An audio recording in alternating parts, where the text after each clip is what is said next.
Hello বন্ধুরা, কেমন আছো সবাই? সুজাতা হ্যাংলা ব্লগসে সবাইকে স্বাগতম বন্ধুরা। বানিয়ে নেব ডিম আলুর কষা। ডিম আমি সেদ্ধ করে খোসা ছাড়িয়ে নুন হলুদ মাখিয়ে রেখেছি, একটা পেঁয়াজ কুচিয়ে রেখেছি, আলু সেদ্ধ করে খোসা ছাড়িয়ে রেখেছি, একটা টমেটো কুচিয়ে নিয়েছি, 7-8টা মতো রসুনের কোয়া নিয়ে নিয়েছি, 1 ইঞ্চি মতো আদা নিয়ে নিয়েছি, আর পাকা কাঁচা লঙ্কা কিছু নিয়ে নিয়েছি, 7-8টা মতো নিয়েছি। এটা আমি একটা পেস্ট বানিয়ে নেব। গ্যাস অন করে নিচ্ছি, কড়া চাপিয়ে দিচ্ছি, কড়া গরম হয়ে গেছে, তেল দিয়ে দিচ্ছি।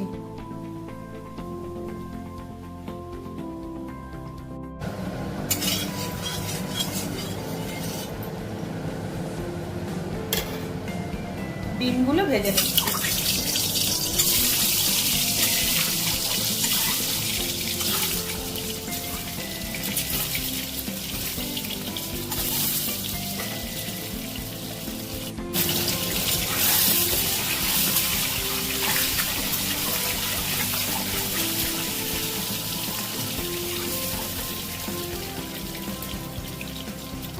ডিমগুলো ভাজা হয়ে গেছে, তুলে নিচ্ছি।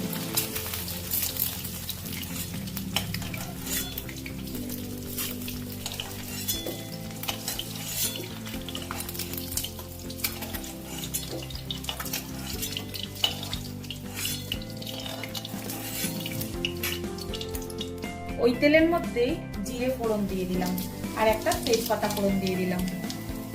ওই তেলের মধ্যে কেটে রাখা পেঁয়াজটা দিয়ে দিলাম।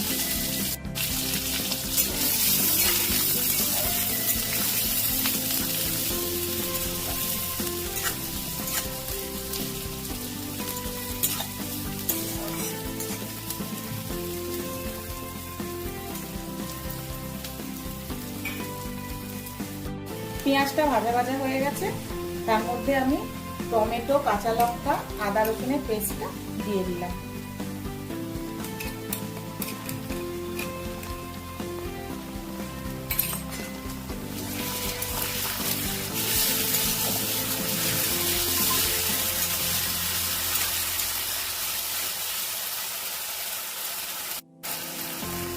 এক চামচ মতো হলুদ গুঁড়ো দিয়ে দিলাম। স্বাদ অনুসারে নুন দিয়ে দিচ্ছি।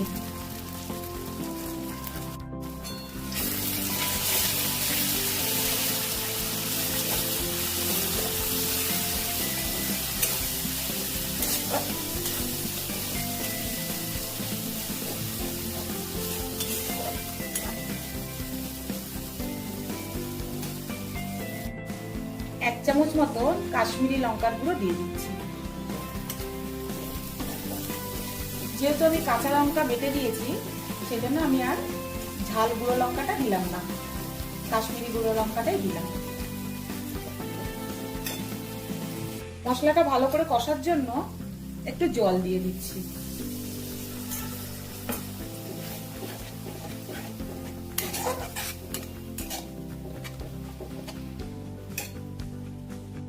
মশলাটা খুব ভালো করে কষতে হবে বন্ধুরা, যাতে আদা রসুন কাঁচা গন্ধটা না থাকে।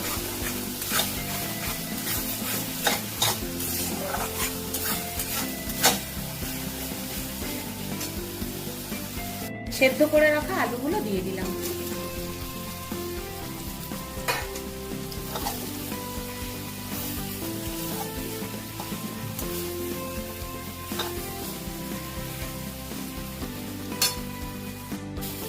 মশলাটা দেখো খুব ভালো করে কষা হয়ে গেছে।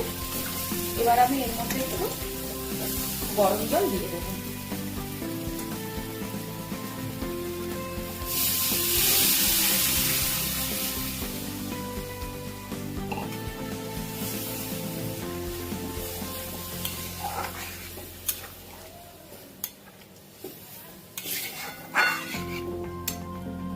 দেখো ভালো করে ফুটে গেছে, এবার ডিমগুলো দিয়ে দেবো।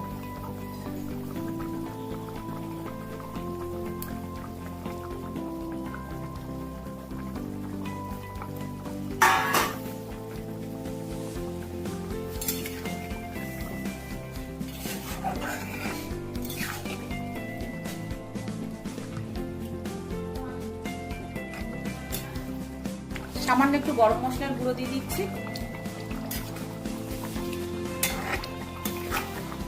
কত সুন্দর কালার এসছে দেখো।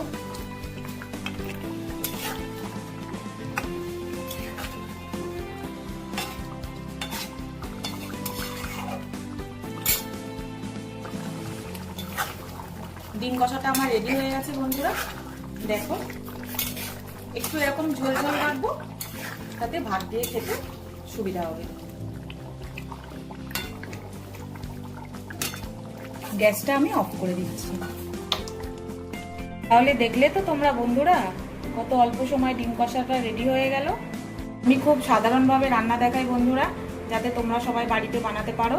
তোমরা প্লিজ একবার বাড়িতে বানিও, সবার খুব পছন্দ হবে। নতুন কোনো ভিডিওর সাথে নতুন কোনো রেসিপি নিয়ে তোমাদের সাথে আবার দেখা হচ্ছে বন্ধুরা। ততক্ষণ সবাই ভালো থেকো। টাটা বন্ধুরা।